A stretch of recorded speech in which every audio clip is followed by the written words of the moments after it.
درانه کتونکو السلام علیکم. زه محمد سلمان همدرد د حق غږ پښتو چینل خبري لنډیز کې ستاسو کوربه اوس تاسو پام را اړوم د مهمو خبرونو لنډیز ته.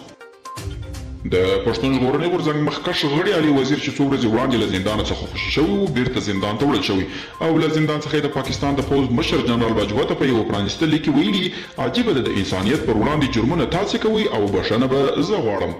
برطانیه وایي ښایي ځینې ځانګړي ځواکونه یې په افغانستان کې پاتې شي.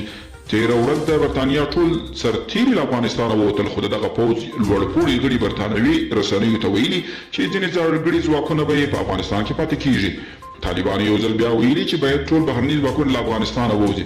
د طالبانو یوه ویاند او د خط دفتر غړي سهیل شاهین په خپله تازه مرکه کې ویلي دوی په افغانستان کې د هیڅ بهرني نظام حضور نه مني او د ډیپلوماتیکو اداراتو له غړو او ملکي بهرنیانو سره هیڅ راز ستونزه نه لري او جو بایډن وایي ژر به هیواد د کورونا وبا له شره آزاد کړي. نوموړي ویلي چې امریکا به هیڅ کله د 2020 کال محدودیتونو ته ستنه نشي او په خبره یې امریکا په نږدې میاشتو او اونۍ کې د تل لپاره د کورونا ویروس له شره خلاصېدو په حال کې ده.